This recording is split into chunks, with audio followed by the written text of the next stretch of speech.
नमस्कार दोस्तों, स्वागत है आपका फिर से हमारे इस खास कार्यक्रम में जो आधारित है कानाफूसी, गपशप और चर्चा पर। बहुत सारी चटपटी खबरें हैं, तो चलिए शुरू करते हैं पावर सेंटर।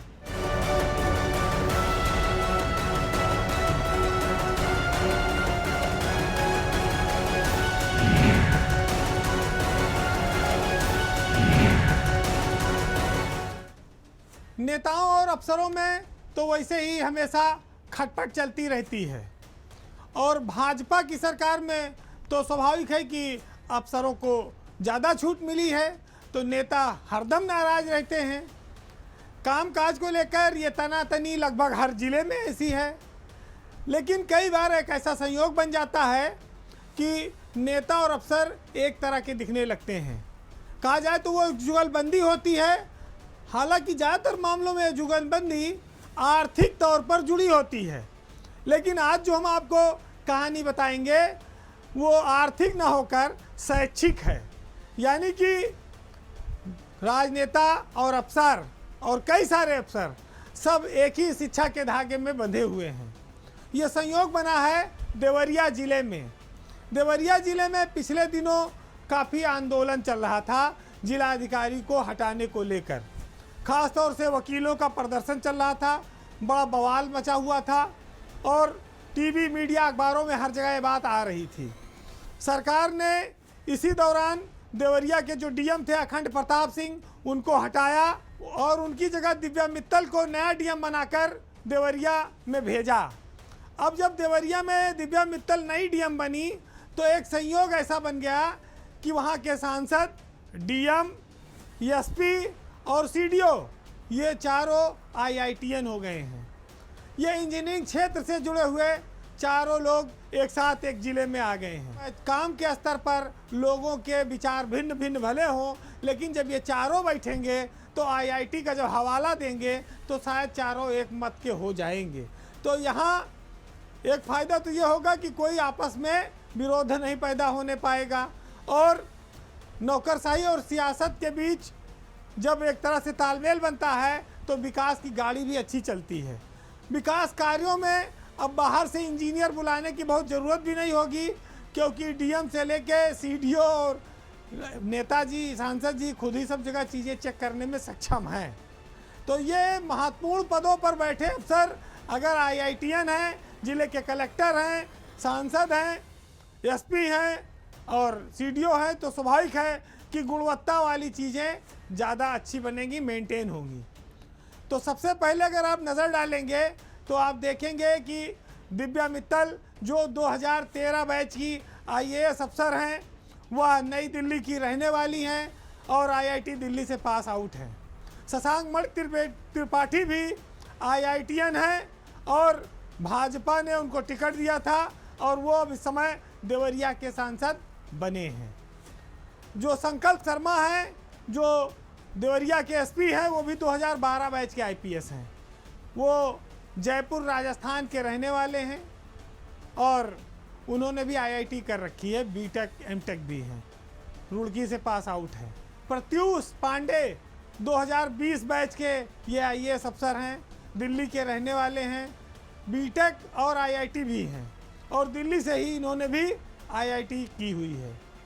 तो ये एक तालमेल जो है ये देवरिया ज़िले में जो गुणवत्ता है उसकी निगरानी को और बेहतर ढंग से और बेहतर कर सकता है। जो काम है, सरकार की योजनाएं हैं, उन पर ये लोग मिलजुल कर बेहतर काम कर सकते हैं।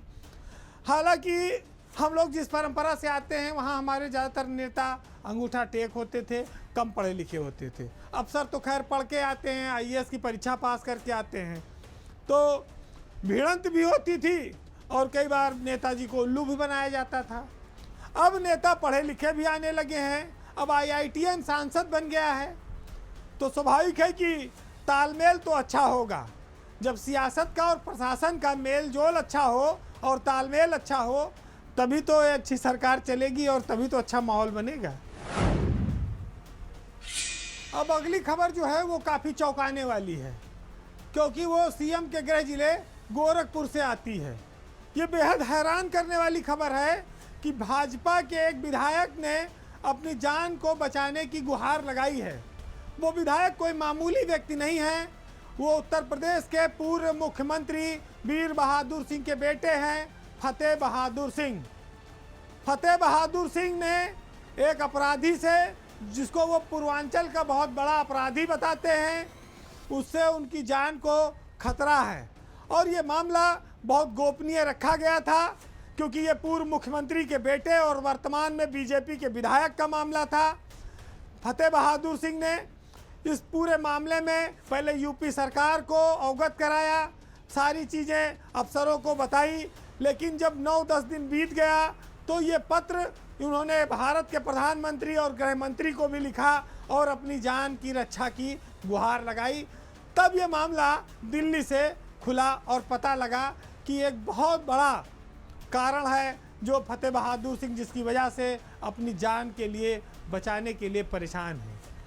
उनका ये खुलासा बहुत सनसनीखेज है, क्योंकि उत्तर प्रदेश की सियासत में इस आरोप ने बहुत हंगामा मचाया है। बहुत सारे विधायक लगातार पहले से बोल रहे हैं। ऐसे में एक भाजपा विधायक के, वो भी गोरखपुर के, वो एक पूर्व मुख्यमंत्री के बेटे हैं, उनकी पत्नी जिला पंचायत की अध्यक्ष हैं। उसके बावजूद अगर उनकी जान को खतरा है तो ये बहुत बड़ा सवाल पैदा करता है। जिस उत्तर प्रदेश में लॉ एंड ऑर्डर के नाम पर ही सरकार कायम है, जिसमें कहा जाता है कि अपराधी या तो प्रदेश छोड़ के भाग जाएगा या जेल के पीछे होगा, जिस उत्तर प्रदेश में इनकाउंटरों की बाढ़ लगी हुई है, अपराधियों को मौत के घाट उतारा गया है, उस उत्तर प्रदेश में बीजेपी का एक विधायक एक अपराधी से अपनी जान का खतरा बता रहा है। पुलिस की बहुत सारी एजेंसियां उनके इस आरोप के बाद सक्रिय हैं, क्योंकि वो 7 बार के विधायक हैं। उनकी राजनीतिक पृष्ठभूमि बहुत बड़ी है। उनके पिताजी 1985 से लेकर 1988 तक वीर बहादुर सिंह उत्तर प्रदेश के मुख्यमंत्री रहे हैं और फतेह बहादुर सिंह 7 बार से विधायक भी हैं। इसके अलावा वो कैबिनेट के मंत्री भी रह चुके हैं। मायावती सरकार में वन और पर्यावरण के मंत्री भी रहे फतेह बहादुर। उसके बाद से वो बीजेपी में हैं और मुख्यमंत्री योगी आदित्यनाथ के ज़िले से आते हैं। वो इनसे मिलकर सारी बात वो उनको बता चुके हैं। गोरखपुर कैंपियरगंज से वो लगातार चुनाव जीतते रहे हैं। उनका आरोप है कि राजू रंजन चौधरी, जो पूर्वांचल का एक बहुत बड़ा माफिया है, उसने उनकी हत्या के लिए 1 करोड़ रुपए की सुपारी दी है अपराधियों को, और उनका कहीं भी मर्डर हो सकता है। विधायक के इस प्रकरण से पूरी सरकार हलकान है। जिले में पुलिस परेशान है, एसटीएफ को भी जांच में लगाया गया है।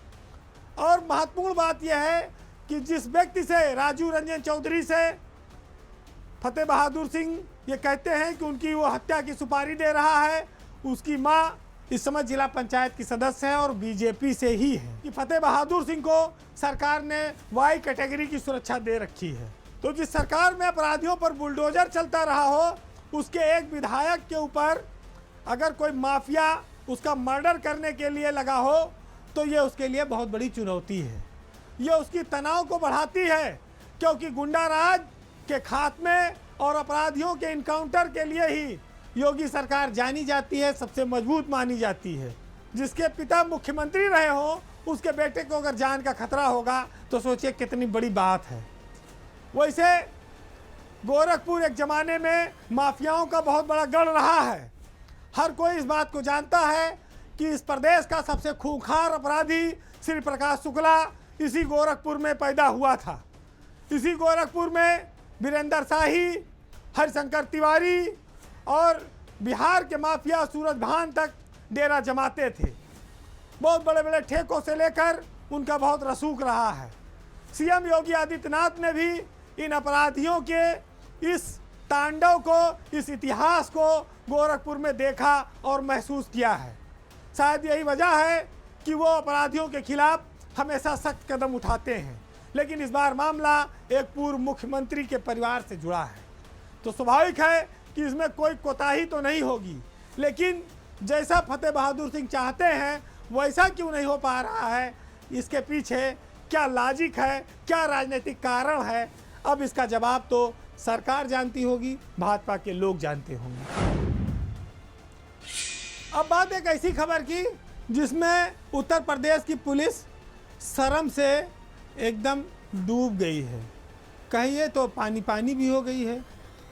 अपने यहाँ जब पिक्चर उच्चर आप पुराने ज़माने में देखते होंगे तो जो बड़े बड़े नेता होते थे या जो बहुत बड़े धन्ना सेठ या पहुँच वाले लोग होते थे, वो बोलते थे कि एसपी सुनो, ये हमारा इलाका है, हमसे टकराओगे तो तुम्हारी वर्दी उतर जाएगी। एक और डायलॉग चलता था कि एसपी साहब, अभी आप जानते नहीं हैं, आप अगर हमारी नज़रें टेढ़ी हुई तो आपका तबादला ऐसी जगह कराऊंगा कि जहां मांगने पर भी पानी नहीं मिलेगा। इस तरह के पिक्चरों में काफ़ी डायलॉग हम लोगों ने देखे हैं, लेकिन ये डायलॉग एकदम सत्य हो गया यूपी में।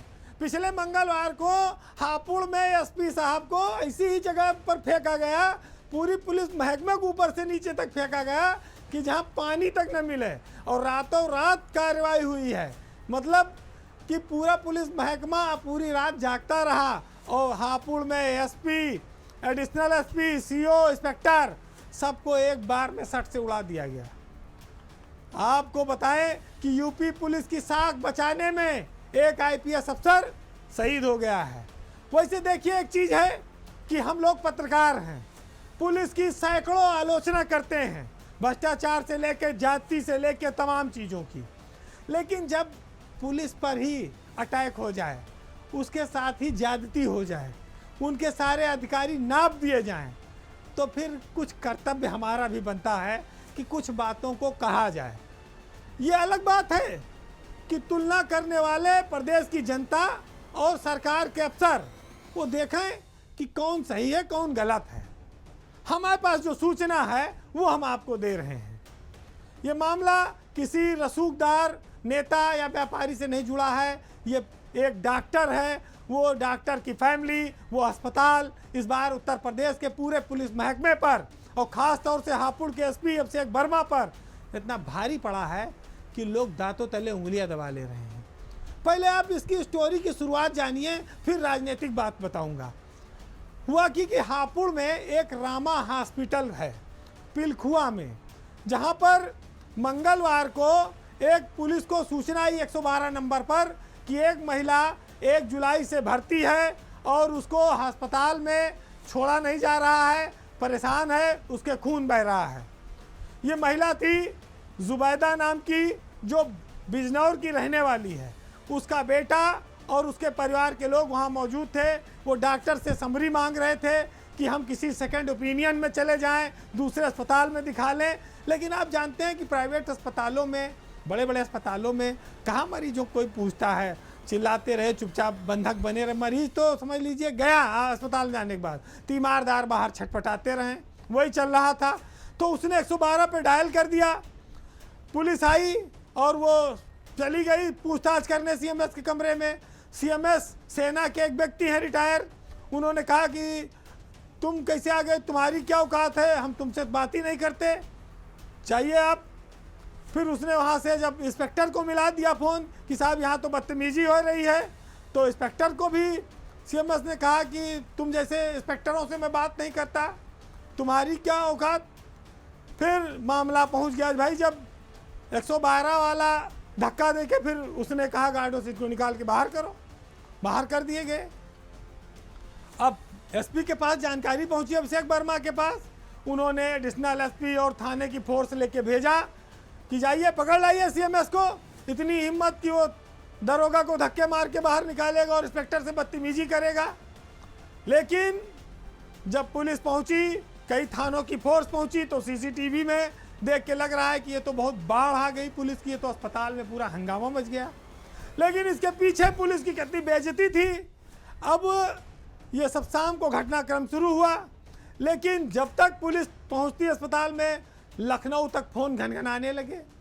और ऐसा घनघनाया कि जो पुलिस जितने ताव में गई थी अस्पताल के सुपरिटेंडेंट को पकड़ने, वो उतना ही गिड़गिड़ाते हुए, रेंगते हुए वापस लौटी।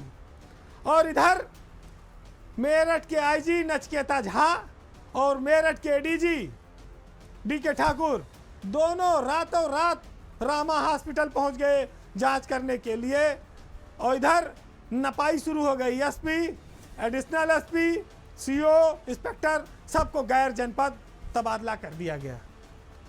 हापुड़ पिलखुआ में रामा मेडिकल कॉलेज में हुई इस कार्रवाई से लोग हैरान हो गए। जब सवेरे सो के उठे तो लोगों को पता लगा कि अरे ये तो पुलिस में इतना बड़ा काम हो गया, ये कैसे हो गया। लेकिन इसके पीछे ये जो चेहरा आप देख रहे हैं, सूरज बाबू सिंह, जो रामा हॉस्पिटल के मालिक हैं, इनकी ताकत है। इस ताकत का अंदाज़ा अब उत्तर प्रदेश पुलिस के बड़े बड़े अफसरों को और ब्यूरोक्रेसी के लोगों को भी हो गया है कि सूरज बाबू सिंह आखिर किस चीज़ का नाम है जिसके एक इशारे पर पूरे एसपी की और पूरे पुलिस महकमे की खटिया खड़ी कर दी गई।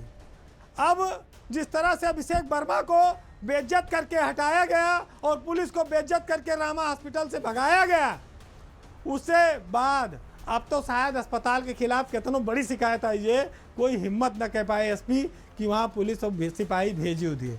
तो रामा मेडिकल कॉलेज का अब तो भाई निष्कंटक राज शुरू हो गया वहाँ पर हापुड़ में। प्रबंध तंत्र की ताकत बहुत चर्चा में है और बहुत उसने दिखा दिया कि हमसे न टकराना। मगर भाई अगर हम तो ये मानते हैं कि अगर कहीं ये रामा हॉस्पिटल वाले थोड़ा और जोर लगा देते तो अभिषेक वर्मा और एडिशनल एसपी अग्रवाल के सबके वर्दी उतारवा देते। ये तो कहा कि उन्होंने थोड़ी रियायत कर दी, नहीं तो नौकरी भी चली जाती। वैसे आपने ये देखा होगा कि अस्पतालों की क्या हालत है उत्तर प्रदेश में, ख़ास तौर से प्राइवेट अस्पतालों की।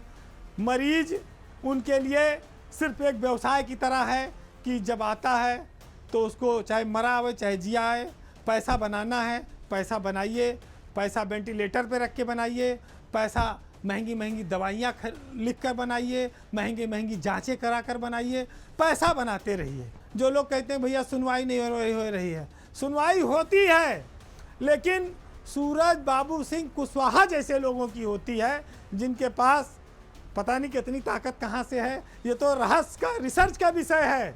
इस रहस्य पर से पर्दा उठना चाहिए, लोगों को पता लगाना चाहिए कि वो इतने ताकतवर आखिर क्यों हैं।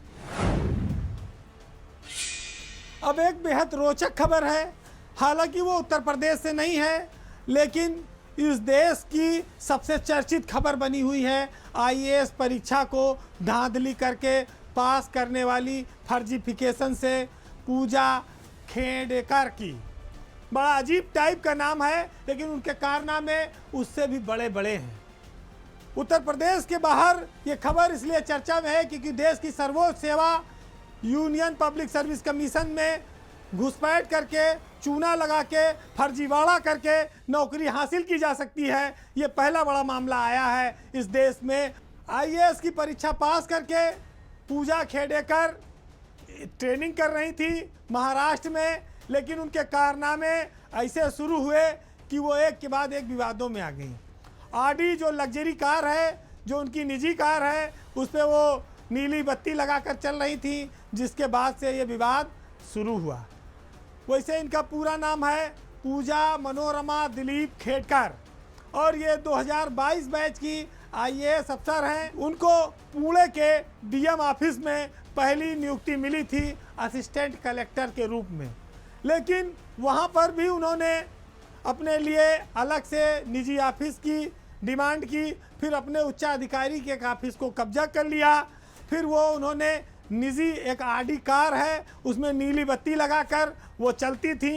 इन सब चीज़ों की वजह से वो विवादों में आ गई और इस जांच में ऐसे ऐसे खुलासे हुए हैं कि आप सोचेंगे कि आईएएस अफसर बनने के पीछे कितना तिकड़म करके, फर्जीफिकेशन करके, फराड करके भी लोग अब आईएएस बनने लगे हैं, झूठे दस्तावेजों का इस्तेमाल करके। पूजा जो है, इन्होंने इनका आईएएस में नॉर्मल जो अटेम्प्ट होता है देने का वो ख़त्म हो गया था, उसमें वो सिलेक्ट नहीं हो पाई थी। तो पूजा ने विकलांगता का फर्जी सर्टिफिकेट बनवाया, अपने नाम को बदला, अपने माता पिता के नाम को बदला, जन्म तिथि बदली, सब चीज़ में बदलाव कर दिया और ख़ुद को 40% हैंडीकैप, मतलब उनके आँख की जो है 40% की विकलांगता का सर्टिफिकेट बनवाया अहमदनगर ज़िले से। अब आप सोचिए जिसकी 40% दृष्टि बाधित होगी और उसका अस्पताल कैसे बना देता है, ये भी अपने आप में बड़ी हैरत की बात है। तो जो फॉर्म में उन्होंने खुद को ओबीसी जाति का बताया है और नाम क्रीमी लेयर लिखा है, उसमें देखने पे जांच में पता लगा कि पूजा का परिवार तो क्रीमी लेयर के भी बहुत ऊपर है, बहुत समृद्ध परिवार है। उनके पिता जो है महाराष्ट्र पॉल्यूशन कंट्रोल बोर्ड में बड़े अधिकारी रहे हैं और उन पर भ्रष्टाचार के कई आरोप भी रहे। वो 2 बार सस्पेंड भी हुए थे।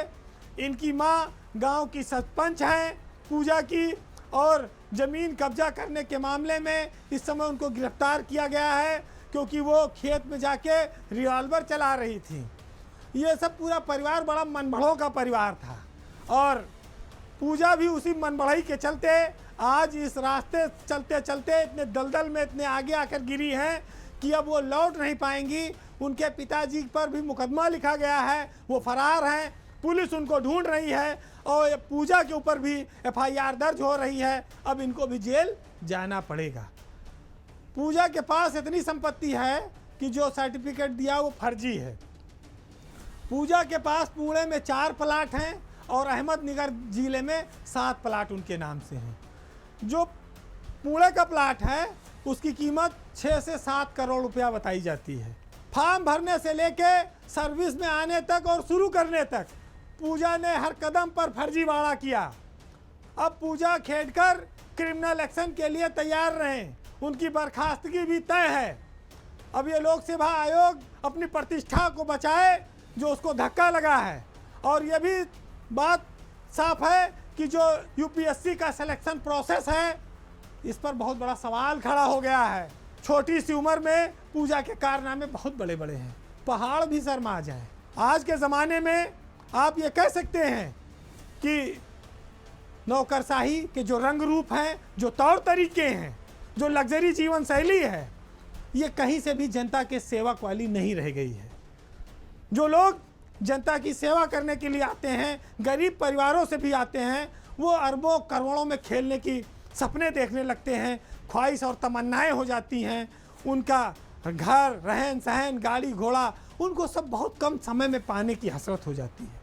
उसके लिए वो हर तरह के गलत काम भी करने को तैयार रहते हैं। बहरहाल आज के पावर सेंटर में इतना ही। जिसने जो पाप किया है उसको वो सज़ा मिलेगी। आज जाते जाते मंजर भोपाली के कुछ लाइनों के साथ आपको छोड़ जाएंगे। मंजर भोपाली वो शायर हैं जिसने 2 सदियों पर अपना राज किया है। जब वो नौजवान थे, 20वीं सदी में थे, तब उन्होंने ऐलान कर दिया था कि कह दो मीरो गालिब से कि हम भी शेर पढ़ते हैं, वो सदी तुम्हारी थी, ये सदी हमारी है। जो शेर 40 साल पहले लिखे गए थे और कहे गए थे, वो आज भी उतने ही प्रासंगिक हैं, उतने ही ज़्यादा अपील करते हैं। इससे ये साबित होता है कि 40 साल पहले जिन हालातों पर ये बातें कही गई थी वही आज भी कायम है, वो बदली नहीं है। और 20वीं सदी की बात आज 21वीं सदी में भी किस तरह से सच साबित होती है, सुनिएगा कि वो तो पीतल था, उसे किस तरह सोना करते, इससे तो अच्छा था कि रावण पे भरोसा करते। अब है शर्मिंदा कि क्यों खाक हुए तेरे लिए, पेड़ बन जाते तो हम लोगों पे साया करते। वादे ही वादे, उन्हीं वादों पे फिर से वादे, जिंदगी बीत गई तुमको तमाशा करते। नमस्कार।